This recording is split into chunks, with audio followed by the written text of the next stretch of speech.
Hello everyone, कैसे हैं आप सब। आई होप सब बच्चे पढ़ रहे होंगे, अच्छे से क्लासेस को एंजॉय कर रहे होंगे। सभी बच्चों को क्वेश्चंस बहुत ही अच्छे से बेहतरीन तरीके से समझ में आ रहा होगा। उम्मीद करते हैं साथियों आज की क्लास भी आपको बहुत ही पसंद आएगी और हर तरह के प्रश्न का कलेक्शन आपको दिया जा रहा है ताकि आपको एक अंदाज़ा लग सके कि किस प्रकार से क्वेश्चंस एग्ज़ाम में ग्रामर से रिलेटेड पूछे जाते हैं और कितने टॉपिक पर आपको कमांड है और क्या कुछ नया आपको सीखना बाकी है। तो चलिएगा स्टार्ट करते हैं आज की क्लास। इंग्लिश ग्रामर की क्लास नंबर 7 है। फर्स्ट क्वेश्चन हम सभी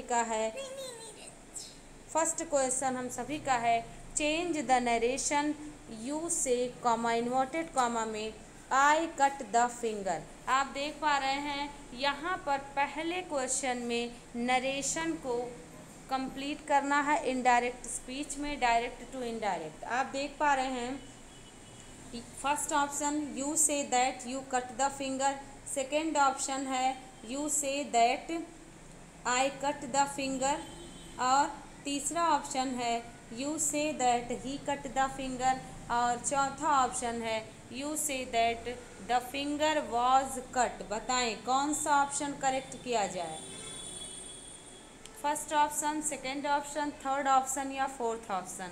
सबसे पहले आप यह ध्यान दें, यहाँ पर आप देख पा रहे हैं कोई भी आपको ऐसा नहीं है जो टेंस में कंफ्यूजन करे। यहाँ पर कंफ्यूजन सिर्फ प्रोनाउन का हो सकता है दिए गए ऑप्शन में। रिपोर्टिंग वर्ब यदि प्रेजेंट में हो तो रिपोर्टेड स्पीच के टेंस में चेंज नहीं होता। रिपोर्टिंग वर्ब प्रेजेंट में है, से है, तो आप रिपोर्टेड स्पीच के टेंस को नहीं बदलेंगे, बट आपको प्रोनाउन चेंज करना होगा। तो यहाँ पर आप देखें आई है फर्स्ट पर्सन, तो आई फर्स्ट पर्सन आपका रिपोर्टिंग वर्ब के सब्जेक्ट के अनुसार काम करेगा। रिपोर्टिंग वर्ब के सब्जेक्ट पर यू सेकेंड पर्सन है तो आई चेंज होकर के यू ही बन जाएगा। तो सेंटेंस बनेगा you say that you cut the finger. अब यहाँ पर आप देखिए फर्स्ट वाले सेंटेंस में you say that you cut the finger दिया है, बट सेकंड में प्रोनाउन चेंज नहीं किया इसलिए इनकरेक्ट हो जाएगा। थर्ड ऑप्शन में आई को ही बदल दिया, यह भी गलत है, और फोर्थ में वॉज कर दिया है, यह भी गलत है क्योंकि आप देख पा रहे हैं द फिंगर वॉज कट, ये तो पैसिव वॉइस में बना दिया कि उंगली काट दी गई, ऐसा नहीं है। फर्स्ट ऑप्शन करेक्ट आंसर होगा। तो आई होप फ्रेंड्स आपको समझ में आ रहा होगा। सेकेंड क्वेश्चन की तरफ चलते हैं। Second question which one is correct in direct narration of the sentence he said comma inverted comma में 2 and 3 is 5।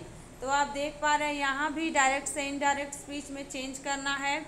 बस आपको यहाँ एक क्वेश्चन में देखिए कई सारे क्वेश्चन इंक्लूड किए गए हैं। यहाँ पर ये क्वेश्चन एग्ज़ाम में आया हुआ है तो आप इसको ध्यान से देखें। पहले सेंटेंस में कह रहा है ही सेड दैट, तो चारों में देखें ही सेड दैट है। अब 2 and 3 is 5, 2 and 3 are 5, क्या होगा आप देख पा रहे हैं ही सेड है पास्ट, ठीक है। रिपोर्टिंग वर्ब पास्ट में है तो रिपोर्टेड स्पीच के टेंस में चेंज तो होना चाहिए, बट फ्रेंड्स आपको ध्यान है 4 पॉइंट्स ऐसे होते हैं जब टेंस नहीं बदलता। कौन कौन से, कौन बताएगा, बताएं फटाफट। हैबिचुअल को किसी की आदत दर्शाई जाए, हिस्टोरिकल इवेंट दर्शाए जाएं, ठीक है ना, हिस्टोरिकल इवेंट हो या कोई प्रोवर्ब हो, ठीक ना, या कोई प्रोवर्ब हो, या आप कह सकते हैं कि कोई यूनिवर्सल ट्रुथ हो, ठीक है, यूनिवर्सल ट्रुथ हो या ट्रुथ या मैथमेटिकल पॉइंट,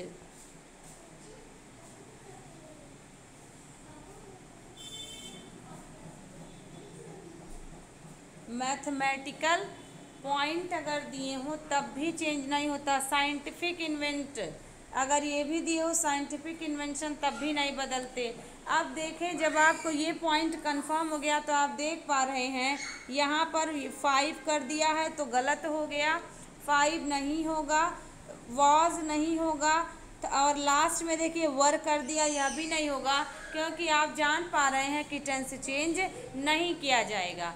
फर्स्ट ऑप्शन में देखेंगे 2 and 3 आर 5 है, तो आप देख पा रहे हैं यहाँ पर। अब आप कंफ्यूज हो सकते हैं, बट आप कंफ्यूज ना हो, क्योंकि दिए गए सेंटेंस में ही इज दिया हुआ है, तो आपको अपने तरफ से आर लगाने की आवश्यकता नहीं है। ऑप्शन नंबर बी करेक्ट हो जाएगा। ऐसा क्यों है? तो ये सब्जेक्ट वर्ब एग्रीमेंट का भी रूल है, इसमें काम कर रहा है।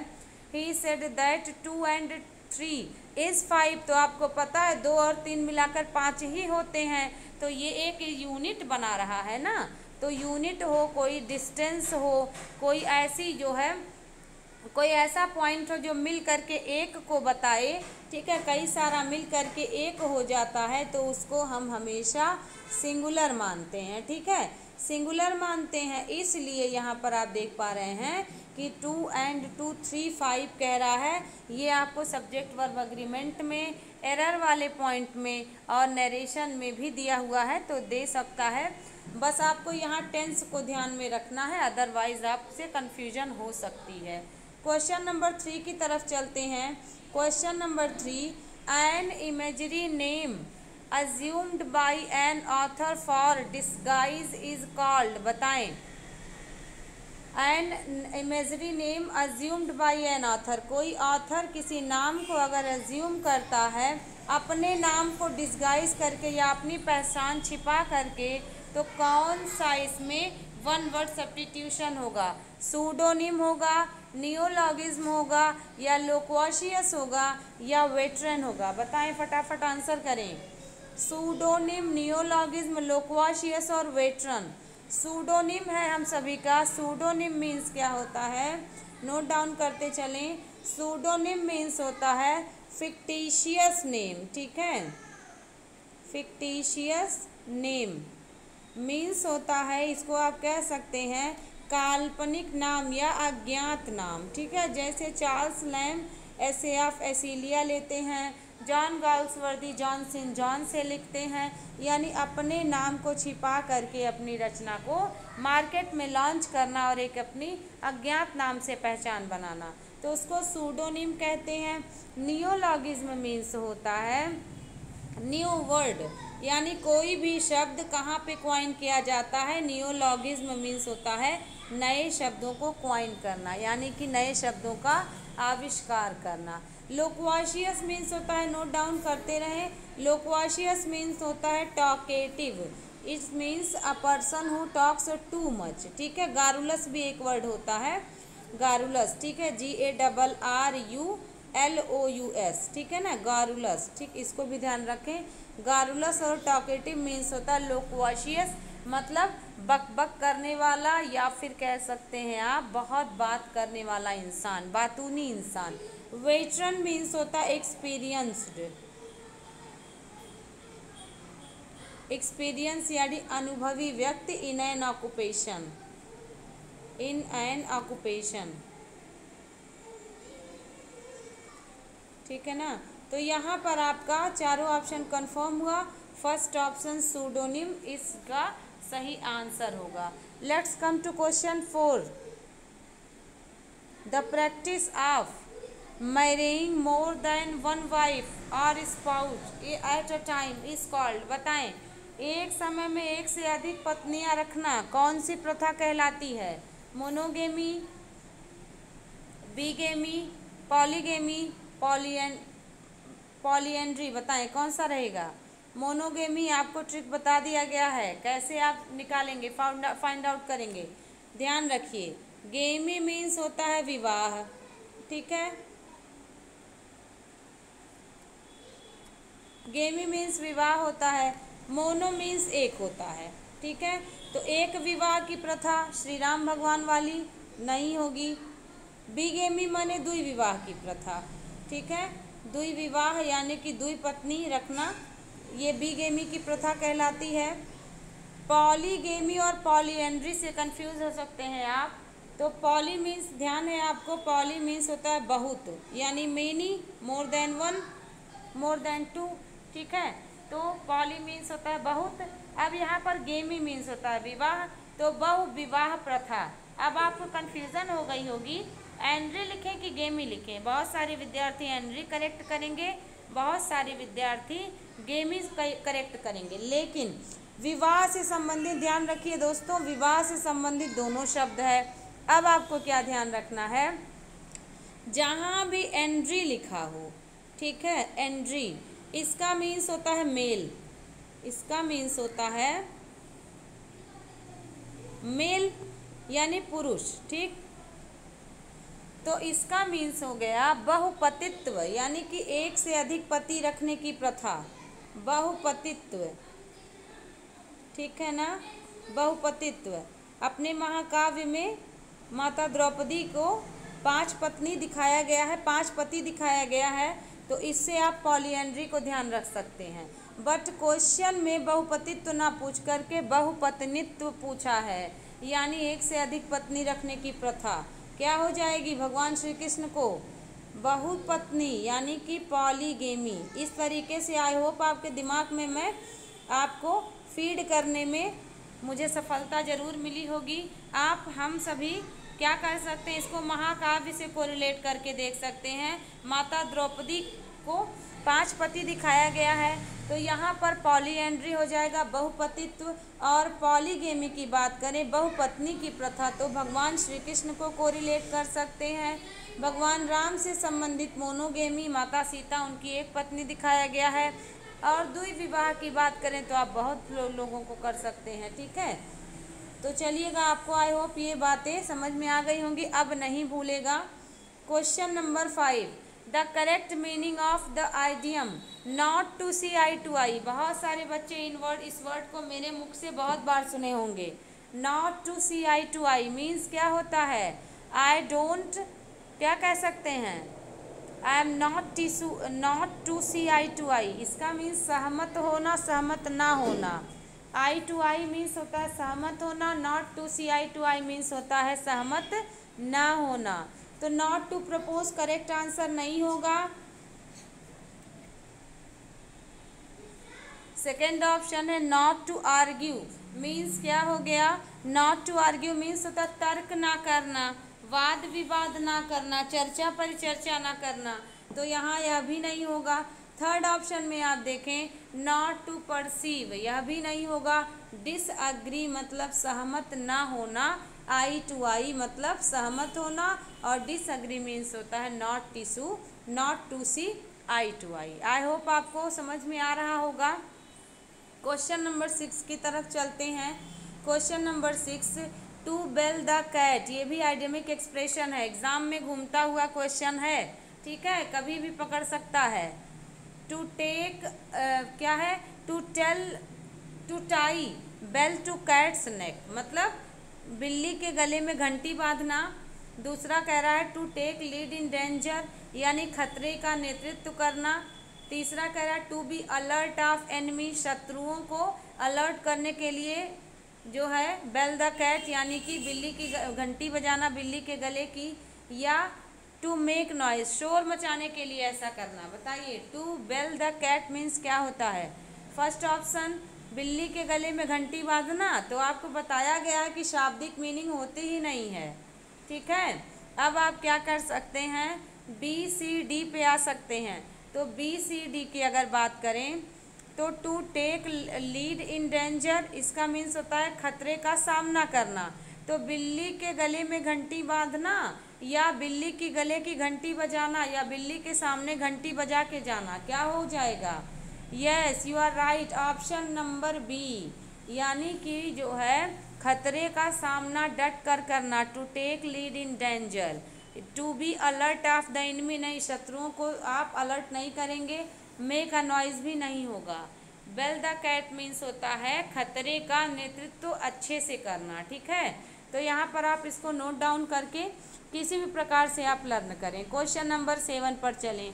Question number 7, identify the underline clause I can not work unless there is complete calm and quiet, क्या करेंगे बताएं।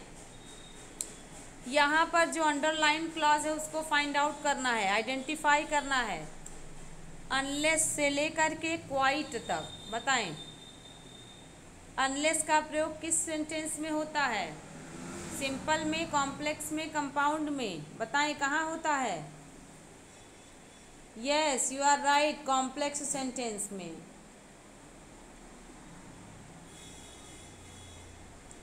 कॉम्प्लेक्स सेंटेंस में होता है। अब आप कॉम्प्लेक्स सेंटेंस में जब यूज़ करेंगे अनलेस का, तब आप देख पा रहे हैं अनलेस में जब अनलेस का प्रयोग कॉम्प्लेक्स में करेंगे तो कॉम्प्लेक्स सेंटेंस में क्लॉज कितने होते हैं यह भी बताएं। 2 क्लॉज होते हैं, प्रिंसिपल क्लॉज होता है और सबऑर्डिनेट क्लॉज होता है। सबऑर्डिनेट क्लॉज के 3 प्रकार होते हैं, नाउन क्लॉज, एडजेक्टिव क्लॉज और एडवर्ब क्लॉज। नाउन, एडजेक्टिव और एडवर्ब। तो नाउन, एडजेक्टिव और एडवर्ब में आप देख रहे हैं कि यहाँ पर आपको जब कोई क्वेश्चन वर्ड और दैट मिले तो नाउन क्लॉज होगा। तो अनलेस कोई क्वेश्चन वर्ड या दैट थोड़े है, नहीं है, ये तो एक अपना अलग दे रहा है, तो ये गलत हो गया। प्रिंसिपल क्लॉज, तो प्रिंसिपल क्लॉज हमेशा स्वतंत्र होता है, किसी पर निर्भर नहीं होता, तो प्रिंसिपल क्लॉज भी नहीं हुआ। अब एडजेक्टिव या रिलेटिव क्लॉज की बात करें तो हमेशा क्वेश्चन वर्ड ही रिलेशन बनाते हैं, यह भी नहीं हुआ। यस, एडवर्ब क्लॉज ही करेक्ट आंसर है। कैसे जान सकते हैं फ्रेंड्स? तो एडवर्ब क्लॉज में हम सभी को ये ध्यान रखना है, एडवर्ब क्लॉज में ध्यान रखिएगा, कभी भी इफ़ हो, अनटिल हो, अनलेस हो, सिंस हो, एज हो, बिफोर हो, आफ्टर हो, ऐसा कुछ हो तो हम सभी उसको एडवर्ब क्लॉज का कंजक्शन कहते हैं। ठीक है, तो यहाँ पर एडवर्ब क्लॉज ही करेक्ट आंसर होगा। और सबऑर्डिनेट क्लॉज प्रिंसिपल क्लॉज पर निर्भर भी रहता है। आई कैन नॉट वर्क, अगर आप यहीं फुल स्टॉप कर दें, मैं काम नहीं कर सकता, बात खत्म। बट जब आप unless there is complete calm and quite करेंगे, जब तक पूरी तरह से शांति और जो है शांत भरा वातावरण नहीं होगा, मैं काम नहीं कर सकता। तो काम करने के लिए आपको कंडीशन लगा रहे हैं ना आप, कि आपको कंडीशन है कि काम अगर आपको करना है तो उसके लिए पिन ड्रॉप साइलेंस होना चाहिए, यानी एकदम शांति होनी चाहिए। तो जब आप शांति नहीं रहेगी तो काम करेंगे ही नहीं। तो ये सारी स्टाइल एडवर्ब क्लॉज में होती है, एडजेक्टिव रिलेटिव में नहीं, प्रिंसिपल में भी नहीं और नाउन में भी नहीं। आई होप क्वेश्चन नंबर 7 आपको बहुत अच्छे से समझ में आया होगा। क्वेश्चन नंबर 8 पर चलते हैं। Question number 8, the committee meets here every Sunday. आपको क्या करना है, इस कमेटी वर्ब को पहचानना, वर्ड को पहचानना है कि कमेटी क्या है, कौन सा नाउन है, एब्स्ट्रैक्ट नाउन है, कंपाउंड नाउन है, प्रॉपर नाउन है कि कलेक्टिव नाउन है, बताएं कौन सा नाउन है, इसको मान लिया जाए। यस यू आर राइट, कौन सा माने? Yes, collective noun. Abstract noun होता है भाववाचक संज्ञा। नाउन 5 प्रकार के होते हैं, सभी बच्चे जानते होंगे, है ना।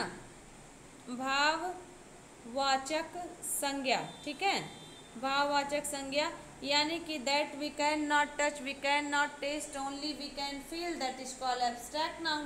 तो ऐसा है नहीं, कमेटी को आप जो है आप देख भी सकते हो, एब्स्ट्रैक्ट नाउन को देखा नहीं जा सकता, ठीक है, वी कैन नॉट सी, लेकिन आप कमेटी यानी कि क्या होगा, ग्रुप ऑफ किसी चीज़ के समिति के मेंबर होंगे कमेटी, ठीक है। तो यहाँ पर आप क्या करेंगे, एब्स्ट्रैक्ट नाउन नहीं करेंगे। कंपाउंड नाउन 2 नाउन से मिलकर बनता है, जैसे brother in law, sister in law, इस तरीके से, है ना, ये सारे कंपाउंड नाउन होते हैं। Step brother. Proper noun means होता है पर्टिकुलर किसी चीज़ का नाम, स्थान, व्यक्ति, वस्तु, इन सभी को क्या कहेंगे हम सब, आप प्रॉपर नाउन कहेंगे। कलेक्टिव नाउन में समूह काम करता है, जैसे सेना का समूह हो तो आर्मी कहलाएगा, स्टूडेंट्स का समूह हो तो क्लास कहलाएगा, ठीक है, और जज का समूह हो तो जूरी कहलाएगा, वैसे जो है सदस्यों का समूह हो तो कमेटी कहलाएगी, ठीक ना। आई होप आपको क्वेश्चन नंबर 8 अच्छे से समझ आया होगा। Question number 9, which of the following sentences is not in passive voice. बताएं कौन सा सेंटेंस इसमें पैसिव वॉइस नहीं है। ध्यान रखें बच्चों, कोई भी विद्यार्थी इस नॉट को देखने, पहचानने या याद रखने में गलती कर सकता है। ज़्यादातर चूँकि कॉमनली हम सभी यही जानते हैं कि जब हम आंसर ढूंढने चलते हैं तो हम अपने मन मस्तिष्क में पॉजिटिव पॉइंट लेके चलते हैं, कौन सा आंसर होगा।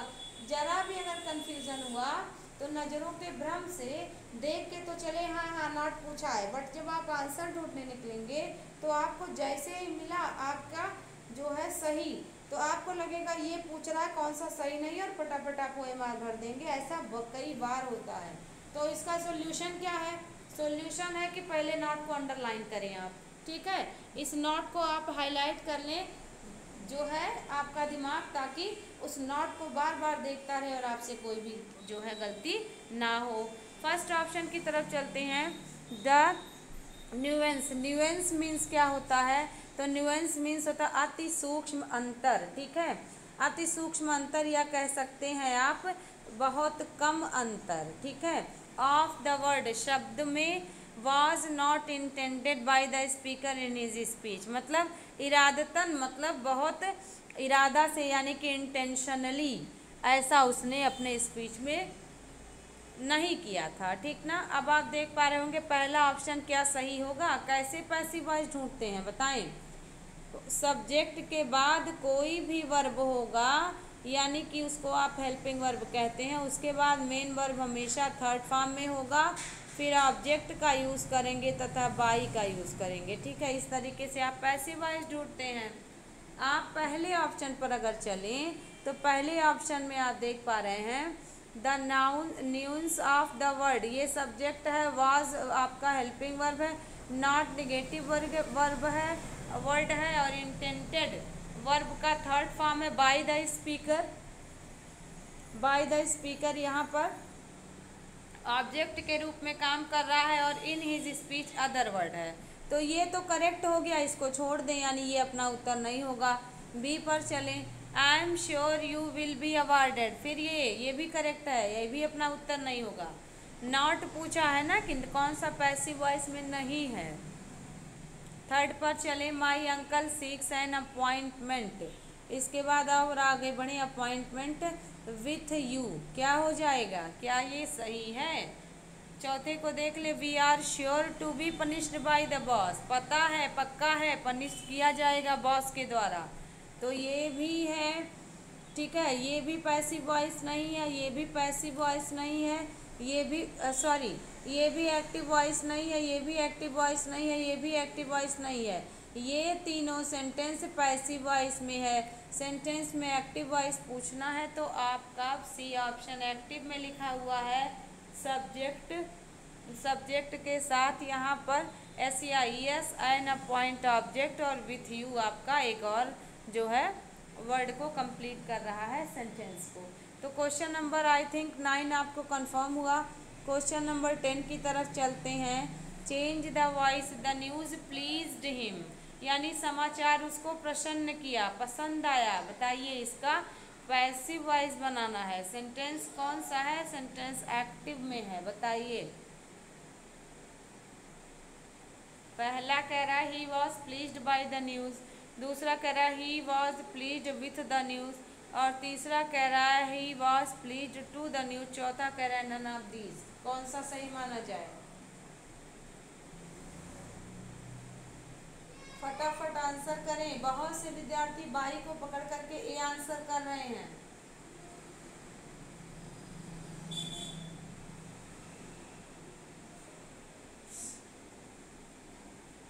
जब आप किसी सेंटेंस को सब्जेक्ट वर्ब ऑब्जेक्ट से पैसिव बनाते हैं तो बाई के बाद आप ऑब्जेक्ट लिखते हैं और सब्जेक्ट को यहाँ ला करके बाई से ऑब्जेक्ट बना देते हैं और ऑब्जेक्ट को सब्जेक्ट बना देते हैं। बाई लगाते हैं, लेकिन ध्यान रखिए साथियों, कुछ ऐसे सेंटेंस होते हैं पैसिव वॉइस में बने होते हैं लेकिन उनके साथ बाई का प्रयोग नहीं किया जाता। जैसे इसमें से पहला तो है प्लीज़, कुछ फिक्स प्रीपोजिशन इनके साथ लगाया जाता है। कौन है? तो सबसे पहला वर्ड है प्लीज़। प्लीज्ड के साथ हमेशा विथ लगता है पैसिव वॉइस में, ठीक है।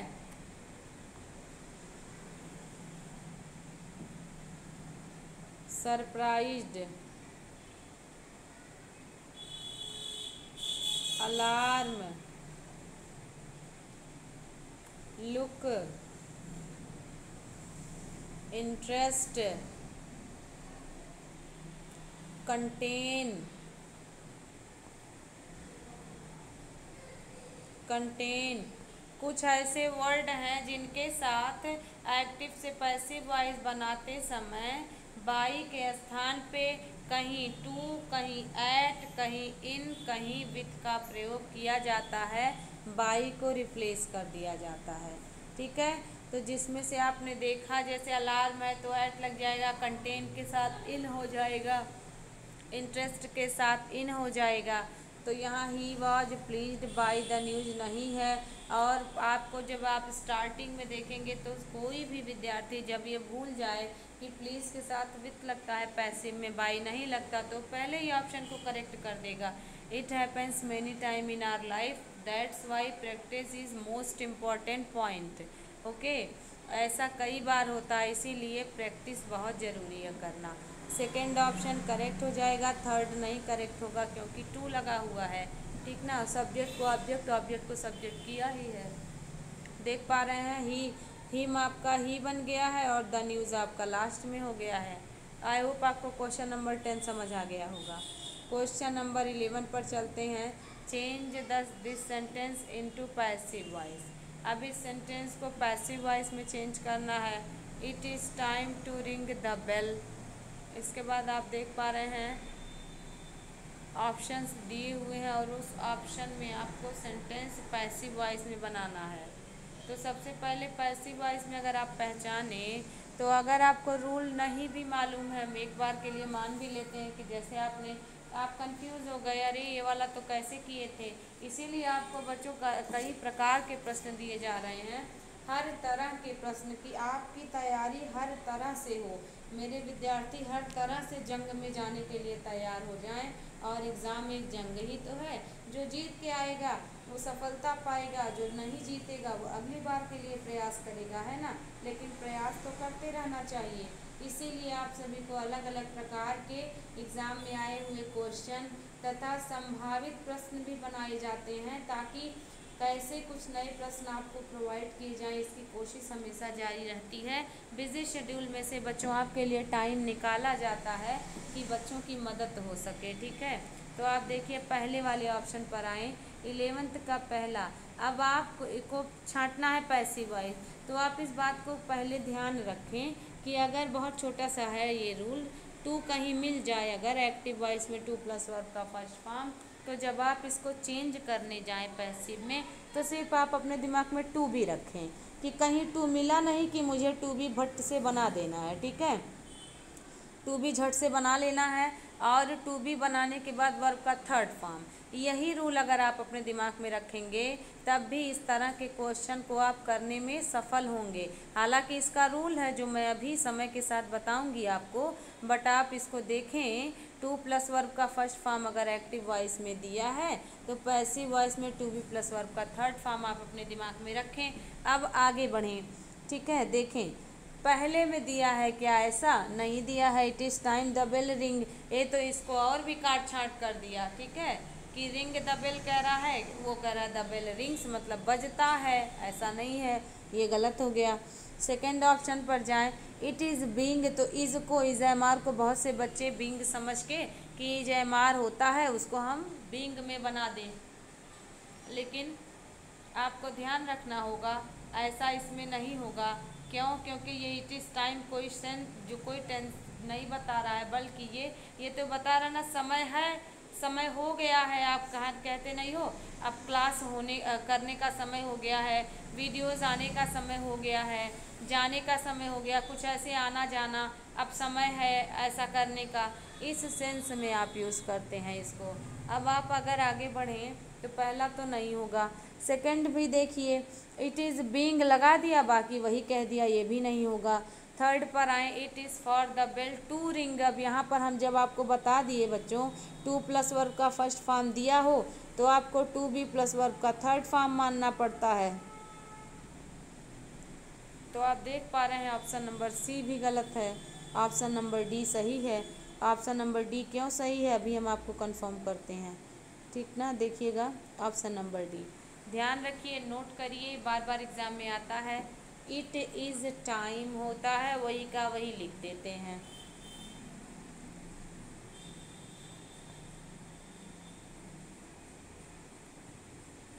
अब लगाते हैं फार। इसके बाद आपको लगाना पड़ता है वो नाउन या प्रोनाउन जिसकी बात हुई है।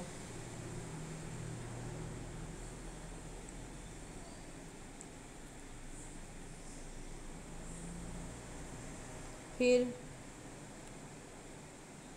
उस नाउन या प्रोनाउन के बाद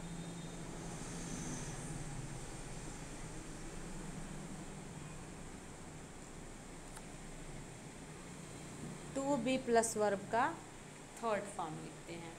it is time for noun या pronoun plus to be plus verb का थर्ड फॉर्म। अब जैसे सेंटेंस में दिया है it is time to ring the bell, तो आपको चेंज करना पड़ेगा it is time for the bell to be rung, RUNG rung, ना कि रिंग रैंग। थर्ड फॉर्म हमेशा पैसिव वॉइस में। अब आप देख पा रहे हैं क्यों आखिर चौथा ऑप्शन सही हुआ, तो यहाँ ये रूल काम किया। क्वेश्चन नंबर 12 की तरफ चलते हैं। Question number 12, the simple sentence form of. Sentence दिया हुआ है those who are helpless deserve our sympathy. जो भी लोग असहाय हैं, जो भी लोग तकलीफ़ में हैं, वो क्या है, वो हमारे सहानुभूति को डिज़र्व करते हैं। ये एक सेंटेंस कह रहा है the simple sentence form of, यानी इस सेंटेंस को जो दिया हुआ है कॉम्प्लेक्स में उसको आपको सिंपल बनाना है। कौन सा ऑप्शन सही किया जाए? देखिए हूँ दिया है ना, सिंपल सेंटेंस ये नहीं है, कॉम्प्लेक्स है। आपको बताया गया एडजेक्टिव क्लॉज एडवर्ब क्लॉज में नाउन कंजक्शन के रूप में यूज़ होता है। तो यहाँ पर आपको फ्रेंड्स हूँ का प्रयोग समझ में आ गया, तो कॉम्प्लेक्स से इसको, अब आपने कॉम्प्लेक्स पढ़ लिया तो पहला तो एकदम गलत कर दें, क्योंकि इसमें हूँ कर दिया है, सिंपल पूछा है। सिंपल सेंटेंस में एक सेंटेंस तथा एक ही फाइनाइट वर्ब होता है। एक सेंटेंस एक फाइनाइट वर्ब। अब आप देखिए किस में है ऐसा, बताइए, देख लीजिए। दूसरा कह रहा है they are helpless they deserve. अब 2 बार सब्जेक्ट आ गया, तब कैसे इसको सही करेंगे? आप नहीं कर सकते ना। दे आर दे डिजर्व ये भी गलत हो गया, 2 बार सब्जेक्ट। तीसरा देखे द हेल्पलेस, यानी जो भी असहाय लोग हैं वो सिंपथी को डिजर्व करते हैं। तो अब यहाँ पर सिंपथी और डिजर्व, असहाय लोग, तो 2 कह रहा है कि द हेल्पलेस। आपको बताया गया है कि कभी भी एडजेक्टिव के पहले द लगाया जाए तो वो पूरे समूह को इंडिकेट करने लगता है। तो आप देख पा रहे हैं यहाँ पर हेल्पलेस पूरे समूह को द लगने के बाद इंडिकेट कर रहा है, यानी असहाय ज़रूरतमंद लोग डिज़र्व करते हैं हमारी सिंपथी को। अब आप देखिएगा यहाँ पर द हेल्पलेस और आवर सिंपथी के बीच में एक फाइनाइट वर्ब एक सब्जेक्ट आ गया, तो ऑप्शन नंबर सी करेक्ट है। चौथे में भी हूँ और हूँ कर दिया है, तो ये भी कॉम्प्लेक्स ही पूछा है क्वेश्चन में, सिंपल बनाना है। क्वेश्चन नंबर 13 पर चलते हैं। जो भी बच्चों आपको डाउट रहा करे आप उसको कमेंट बॉक्स में ज़रूर से ज़रूर आप जो है अपनी समस्या को भेजें। कई बार क्या होता है जब लाइव चलता है क्लास तो कमेंट बड़े तेज़ी से गुजरते हैं और उसमें रिप्लाई नहीं दे मिलता है पढ़ाते समय, तो आप उसको बाद में पूछ सकते हैं। बाद में जब देखा जाएगा तो आपके क्वेश्चन का जवाब दिया जाएगा। तो प्लीज़ आप अभी ध्यान लगाएं पढ़ने में, और बाकी जो भी कमेंट आपका रहा करे, कोई भी समस्या, किसी क्वेश्चन को लेकर भी कोई डाउट हो, जैसे बहुत सारे बच्चे पूछ लेते हैं कमेंट में जब लाइव चलता है, तो आप उसको बाद में उसको कर दें। जब भी आप कमेंट करते हैं तो उसमें बाद में देख लिया जाएगा, तो अलग से आपको रिप्लाई दे मिलेगा। अभी पढ़ाते समय कई बार नहीं हो पाता है, तो आई होप आप मेरी बात समझ रहे होंगे। क्वेश्चन नंबर 13 की बात करें तो बच्चों यहाँ पूछा है द इंट्रोगेटिव ऑफ, यानी कि सेंटेंस का इंट्रोगेटिव बनाना है। बहुत अच्छा क्वेश्चन है, एग्ज़ाम में आया हुआ क्वेश्चन है। मैं ढूंढ के आपके लिए इसको लाई हूँ ताकि जो है आपको पता चल सके कौन सी माइनर मिस्टेक कर सकते हैं। देखते हैं कौन बच्चा इसका सही आंसर देता है। इस सेंटेंस को इंट्रोगेटिव बनाना है। बहुत से विद्यार्थी ए पकड़ सकते हैं, बहुत से विद्यार्थी सी पकड़ सकते हैं, बी और डी बहुत कम ही बच्चे ध्यान देंगे। यदि देंगे तो सही की तरफ जाएंगे, नहीं देंगे तो ए और सी में गड़बड़ हो जाएगी। बताइए। बहुत ध्यान से पढ़िए, ये आया हुआ है एग्ज़ाम में। बताएं। Had you a comfortable journey, और साहब आपके सुविधा के लिए चार के चारों सेंटेंस में इंट्रोगेटिव मार्क लगा है, मार्क ऑफ इंट्रोगेशन। बताएं। Had you had a comfortable, बहुत से बच्चे कह रहे होंगे अरे यहाँ तो 2 बार हैड आ गया, ये नहीं होगा। विद्यार्थियों, सबसे पहले आप देखें, ये जो हैड होता है ना, वो हैव होता है, इसका सेकेंड फॉर्म हैड होता है, और थर्ड फॉर्म भी हैड होता है। अब ये जो हैव है ना, वो वर्ब का फर्स्ट फॉर्म है, और ये वर्ब का सेकेंड फॉर्म है, वर्ब का थर्ड फॉर्म है। ये first form, second form, third form जो आप देख पा रहे हैं, ये जब आप कहते हो ना, मेरे पास है, मेरे पास है, मेरे पास रहता है, रखता हूँ, ठीक है, पास रहता है, रखता हूँ, या मैंने खाया, पिया, नहाया, तब आप हैव का यूज़ करते हो। I have take a bath कह देते हो, I have taken a bath कह देते हो, आई हैड अ बाथ कह देते हो, ठीक है, या कह देते हो आई बाथड, तो हैव को हटा देते हो। आपने अगर कहा, आप कहेंगे कि मैंने ब्रेकफास्ट लिया, तो had, I had my breakfast, तो आप इस हैड को अगर हटा दें तो यहाँ पर ये जो हैड है ये मेन वर्ब हो गया, और एक हैड जो आपका हैड प्लस वर्ब का, यानी हैव और हैज़ तथा हैड, ये जो हैव हैज़ हैड आता है, ये जब हेल्पिंग वर्ब आता है तो इसके साथ एक वर्ब लेकर के चलता है। तो यहाँ पर आप कंफ्यूज ना हो 2 बार हैड को, ये 2 बार हैड जब भी आए तो ये कभी कभी जब ये 2 बार हैड आता है तो एक हैड हेल्पिंग वर्ब, एक आपका मेन वर्ब होता है, ठीक है। हालांकि ये सही नहीं है, बहुत से बच्चे इसी को सही करेंगे, नहीं सही है। क्यों, अभी हम आपको बताते हैं। बी भी नहीं सही है, सी भी नहीं सही है, डी ही सही है। अब आप देख पा रहे होंगे क्यों। अब देखिए, यहाँ पर जो यू है ना, यू के साथ ये जो हैव है, ये हैव का और हैज़ का सेकेंड फॉर्म ही तो लगा हुआ है। जैसे कह दिया जाए, उसने वह खाती है तो उसने खा लिया, तो खाती है खा लिया, तो वो जो है I had a comfortable journey, मतलब मैं बड़े आरामदायक यात्रा को मैंने, मतलब तुम यू कह रहा है, you had a comfortable journey, मतलब तुम्हारी यात्रा बड़ी अच्छी थी, तुम्हारे पास बड़ी अच्छी यात्रा थी, या तुमने बड़ी अच्छी यात्रा की, यानी सब्जेक्ट के साथ वर्ब का सेकेंड फॉर्म। अब सब्जेक्ट के बाद वर्ब का सेकेंड फॉर्म किस में आता है, किस वाले टेंस में, तो सभी बच्चे बता पा रहे हैं पास्ट इंडिफिनिट में। अब पास्ट इंडिफिनिट की अगर हम अफर्मेटिव की बात करें, अफर्मेटिव की बात अगर आप करिए पास्ट इंडिफिनिट में, तो वर्ब का सेकेंड फॉर्म ही तो रहता है भाइयों, सब्जेक्ट के बाद। निगेटिव होगा तो सब्जेक्ट के बाद डिड नॉट वर्ब का फर्स्ट फॉर्म हो जाएगा। अब जब फर्स्ट फॉर्म आप कर देंगे तो इंट्रोगेटिव में जब आएंगे तो ये फर्स्ट फॉर्म डिड के साथ आएगा नहीं। अब आपको लग रहा होगा अच्छा हाँ सही कह रही हैं मैम, ये तो मेरी गड़बड़ हो गई, लेकिन कोई बात नहीं, गड़बड़ हो गई तो सीख लीजिए, ठीक है। जैसे अगर आप इसको कहते मैंने नहीं किया, तो आप ऐसे ही तो कहते आई डिड नॉट हैव, इसके बाद ये मेन वर्ब अब यहाँ बन गया अ कंफर्टेबल जर्नी, मतलब मेरे पास कंफर्टेबल जर्नी नहीं थी, कंफर्टेबल जर्नी नहीं थी तो क्या थी, ऐसे करके इंट्रोगेटिव बन रहा है। तो इंट्रोगेटिव का स्ट्रक्चर भी तो यही बनाते हैं, डिड बना लेते हैं और सब्जेक्ट बना लेते हैं, मेन वर्ब का जो है मेन वर्ब बना लेते हैं जो भी फॉर्म हो, ठीक है ना। तो इस तरीके से हम सभी यूज़ करते हैं। आई होप आपको समझ में आया होगा। क्वेश्चन नंबर 13 का फोर्थ ऑप्शन क्यों सही है। अगला देखेंगे क्वेश्चन नंबर 14। क्वेश्चन नंबर 14 में विच of the following sentence is correct one, तो यहाँ पर आप देखिएगा कौन सा यहाँ पर करेक्ट है, ध्यान से देखिएगा। Which of the following sentence is correct one, तो अब यहाँ पर देखिएगा, I went there with you meet him, I went there with you meet him, I went there for a few to meet him, और I went there with a view to meet him. बताएं कौन सा सही होगा। Yes you are right बच्चों, ये वाला तो नहीं सही होगा। कौन वाला, पहला कि दूसरा, बताइए, कि तीसरा कि चौथा। विद अ व्यू टू आपको बताया गया है ना, विथ अ व्यू टू, इसके साथ हमेशा वर्ब का ing फॉर्म रहता है, एक ये है और एक लुकिंग फॉरवर्ड टू है। आई होप आपको याद आ रहा होगा, लुकिंग फॉरवर्ड टू। तो इनके साथ जब आप नहीं लगा सकते फर्स्ट फॉर्म, तो पहला वाला हो गया गलत, दूसरा वाला सही है, तीसरा वाला विद अ व्यू टू एक सटीक फ्रेज को नहीं कंप्लीट करा। विद अ व्यू टू का एक मीनिंग होता है, आप इसको नोट करें, विद अ व्यू टू, ठीक है। इसका मीनिंग आप अगर नोट करें तो इसका मीन्स होता है के विचार से या के लक्ष्य से।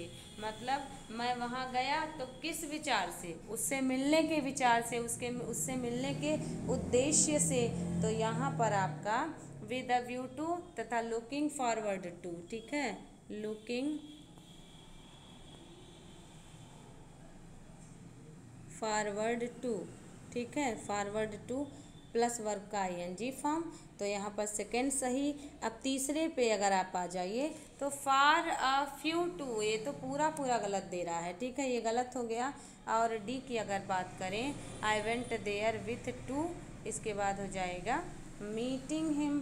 तो I went there with view to कह रहा है, तो आ नहीं लगाया ना, जब आ नहीं लगाया तो यहाँ तो अ लगना चाहिए था, इसलिए ये भी चौथा भी गलत हो गया। तो विद अ व्यू टू जब पूरा लगे तो हो जाता है with a view to with you to meeting him. यहाँ पर देखिएगा, ये यहाँ पर एक को अगर आप लगा देते हैं, ये चौथा सही होगा, I went there with a view to, ठीक है। क्योंकि यहाँ पर देखिए विद यू टू मीट कह रहा है, with a view to meet नहीं कह रहा है। Yes you are right. यहाँ पर देखिए ये भी नहीं, ये भी नहीं, ये भी नहीं, चौथे में विद अ व्यू टू पूरा लगाया है ना, इसलिए देखिए with a view to looking forward to. तो यहाँ पर अगर ए को आप यहाँ करिए तो यहाँ पर डी ऑप्शन करेक्ट होगा बच्चों, विद अ व्यू टू और लुकिंग फॉरवर्ड टू आप पूरा पूरा नोट करें, और ये इसका यूज़ यहाँ पर किया जाता है, ठीक है। With a view to plus verb का फर्स्ट फॉर्म आईएनजी और looking forward to. Question number 14 का डी है, ध्यान से सुन लें, आगे बढ़ें।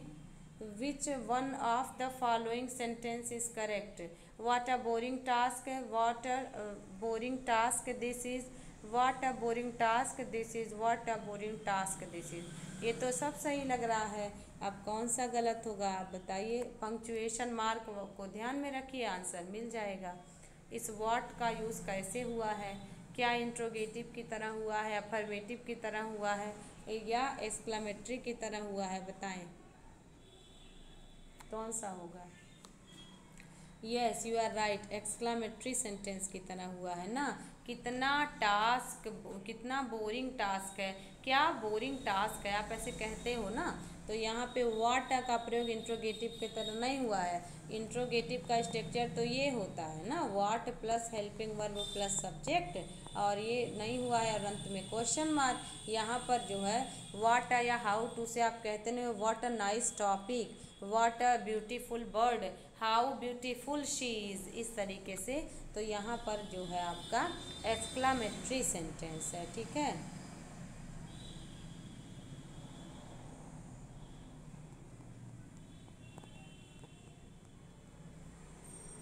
एक्सक्लामेटरी सेंटेंस, ठीक है ना। कोई दिक्कत होनी ही नहीं चाहिए, क्योंकि बच्चों आपको बहुत अच्छे से समझ आ गया। क्वेश्चन नंबर 16 देखेंगे। Which of the following is correct, बताएं।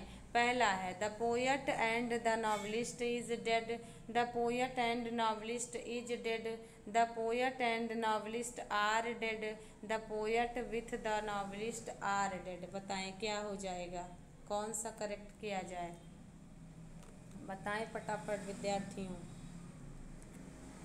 एक रूल आप देख लें, जब एंड लगा हो और एंड के पहले दो सब्जेक्ट हो, ठीक ना, और दोनों के पहले ए एन या द आर्टिकल लगा हो या कोई पोजेसिव एडजेक्टिव लगा हो एंड के पहले, और एंड के बाद ही भी सेम हो, ए हो, एन हो, द हो, और कोई पोजेसिव एडजेक्टिव लगा हो, तो जो हेल्पिंग वर्ब होता है बच्चों, दो अलग अलग के वजह से प्लूरल हो जाता है, ठीक है। लेकिन अगर एक के साथ लगा हो, ये आप नोट कर लिए होंगे, ए एन द या पोजेसिव एडजेक्टिव, जैसे माई, हिज, हिम, है ना, माई, हिज, हर, देयर, इट्स, इस तरीके से, और बाद में भी वही लगा हो, इसके बाद कोई ना कोई नाउन लिखा हो तो हेल्पिंग वर्ब प्लूरल, क्योंकि दो अलग अलग लोगों की बात होती है। और यदि ऐसा ना हो तो कैसा हो, पहले के पहले लगा हो ए एंड द, और बीच में एंड लगा हो और बाद वाले में नहीं लगा हो, सिर्फ नाउन लिखा हो, तो वो सिंगुलर होता है, ठीक ना। और जब सिंगुलर होगा तो सिंगुलर हेल्पिंग वर्ब यूज होगा। आई होप आपने ध्यान से सुना होगा। अब चलिए क्वेश्चन की तरफ चलते हैं। The poet and the novelist is dead. अब द पोएट और द नॉवलिस्ट दो अलग अलग लोग हैं, तो इज डेड गलत हो गया ना। यहाँ पे कह रहा है कौन सा करेक्ट है बच्चों, इसको समझिए आप, ठीक है।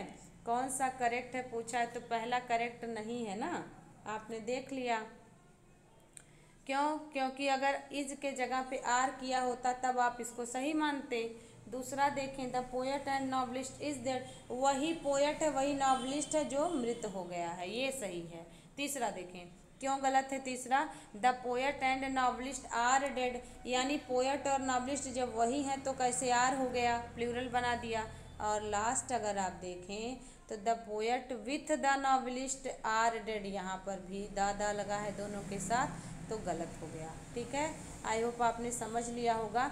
अच्छा, आप कुछ बच्चे कह रहे होंगे कि यहाँ पर विथ लगा है मैम और द नॉवलिस्ट और द पोएट कह रहा है तो आर सही तो है, तो एक और रूल समझ लें, कभी भी बच्चों अगर जो है इन एडिशन टू लिखा हो, ठीक है, इन एडिशन टू लिखा हो और आपका विद अ व्यू टू लिखा हो, विद अ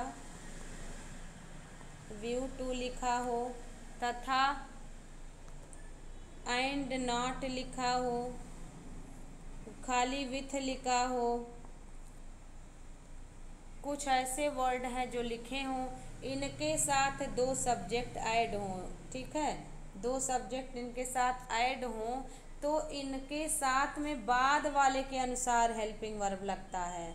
अब जब बाद वाले के अनुसार हेल्पिंग वर्ब लगता है तो यहाँ पे the poet with the novelist, तो जब यहाँ पे विथ के बाद वाले के साथ पहले वाले के साथ लगता है, बाद वाले के साथ नहीं, तो जब पहले वाले के साथ लगेगा तो पहला वाला पोएट तो सिंगुलर है, तो यहाँ तो इज होना चाहिए, इसलिए यहाँ पर गलत हो जाएगा। इन वर्ड्स के साथ पहले वाले के साथ लगता है, बाद वाले के साथ नहीं। बाद वाला तो ये है आइदर आर नाइदर नॉट से अगर दो हो तो बाद वाले के साथ लगता है, इसको आप थोड़ा सा अल्टरनेट करके समझिए, ठीक है। क्वेश्चन नंबर 17 देखें। क्वेश्चन नंबर 17 में कह रहा है, बहुत अच्छा है, ये भी एग्ज़ाम में आया हुआ है और पूछता है तमाम एग्ज़ाम्स आपके, किसी भी एग्ज़ाम में पूछ लेता है बच्चों। ग्रामर की कोई टॉपिक बटी नहीं होती कि मेरा यहाँ रहेगा मेरा वहाँ रहेगा, कुछ नहीं। ओवरऑल ये सारे parts of speech, degree, transformation, narration, passage, cloze test, voice, बहुत सारे टॉपिक्स हैं। Antonym, synonym, one word substitution, idioms and phrases, सब कुछ आता है और कहीं भी आता है।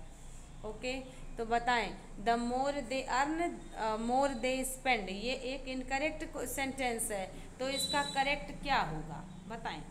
The more they earn, the more they spend, एक एडजेक्टिव का रूल है, ध्यान रखिए कि जब भी पहले वाले के पहले जो डिग्री लगेगी बाद वाले के पहले भी वही लगेगी और दोनों के पहले द लगेगा। जैसे हम सभी कहते नहीं हैं, जितना तेज चलोगे उतना ही ज़्यादा थकोगे, जितना ऊंचा जाओगे उतना ज़्यादा ही क्या हो जाएगा, तुम ऊंचाई पर पहुंचोगे। तो क्या कह सकते हैं आप, द मोर कह रहा है द मोर दे अर्न, जितना ज़्यादा वो कमाएंगे उतना ज़्यादा ही खर्च करेंगे, तो दोनों के पहले द लगता है, the plus adjective, the plus adjective in comparative degree. अब अगर इसको देखा जाए तो पहले वाले ऑप्शन में हम देखें तो देखिएगा, the more they earn more they spent कह रहा है, जो डी है उसको टी बना दिया, बट गलत है, आपको करेक्ट ढूंढना है ना, करेक्ट और इनकरेक्ट को ध्यान रखें।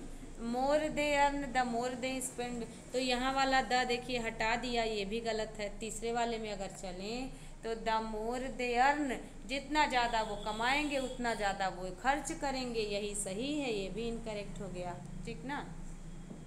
तीसरा सही है, जैसे कहते नहीं हैं, the higher you go the higher you exhaust, the कहते हैं ना, the lower you go, the lower you, the higher, the lower, the more, इस तरीके से, ठीक है। The more you study, the more you confuse, इस तरीके से। The more, the higher, the fatter, यानी दोनों के पहले दा लगेगा। आगे बढ़ते हैं क्वेश्चन नंबर 18 पे। चूज द इनकरेक्ट सेंटेंस, बताएं। ये तो बहुत अच्छा क्वेश्चन है, बार बार पूछता है।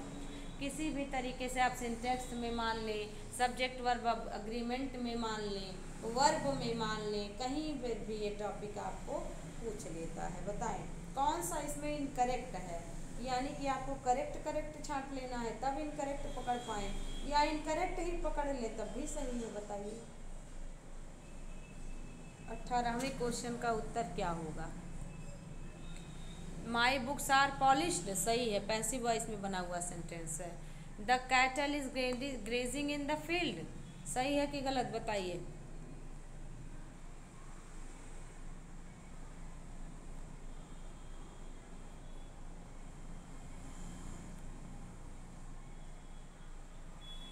बिल्कुल सही, कैटल में एस नहीं लगता। कुछ ऐसे नाउन होते हैं जो देखने में सिंगुलर लगते हैं बट वो होते प्लूरल हैं, उनके साथ एस नहीं लगाया जा सकता। कौन कौन से, बहुत कुछ हैं, जैसे डियर है, डियर को एस नहीं लगा सकते।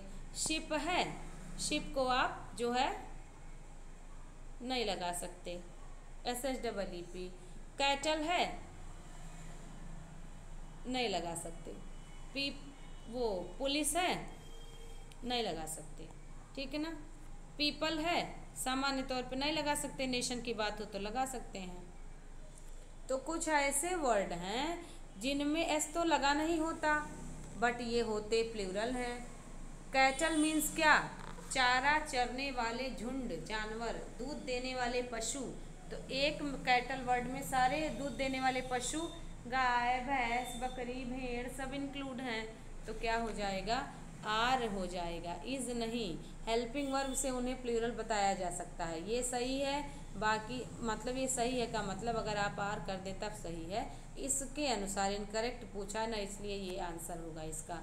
वैसे तो अगर देखिए पॉलिश्ड भी सही तो है, लेकिन इस सेंटेंस में आप देखें इनकरेक्ट पूछा है।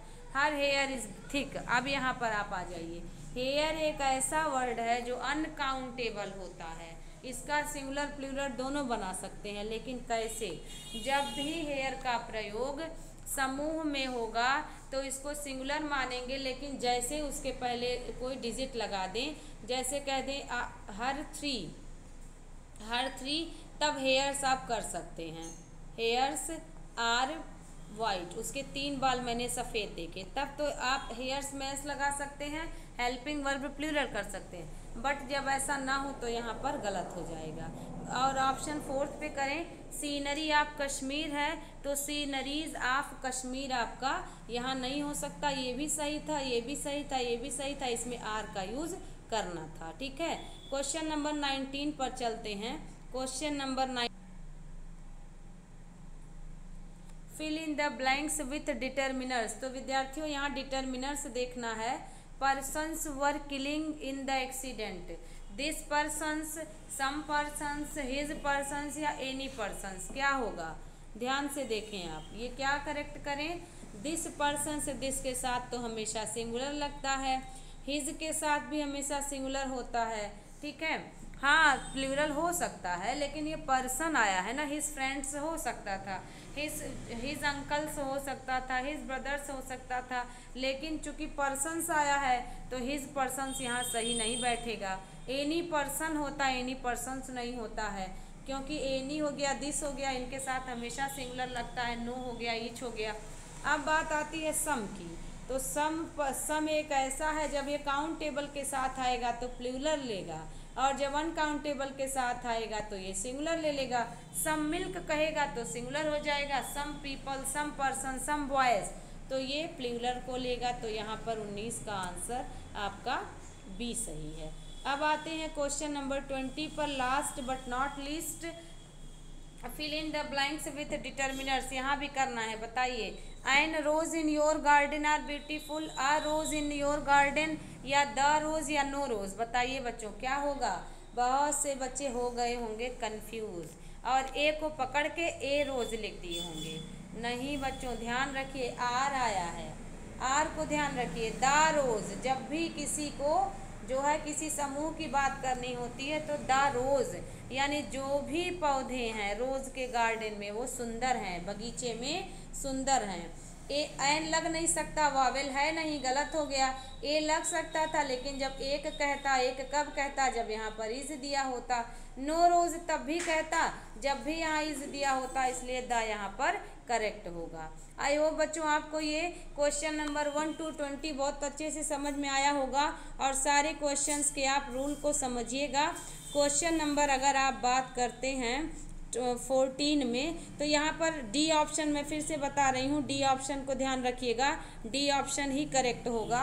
यहाँ पर सेकंड मैंने बोल दिया था, चूँकि मेरे दिमाग में विद द ब्यूटी चल रहा था और वो इल्यूजन जो मैं बार बार आपसे बताती फिरती हूँ वही हो गया है ना।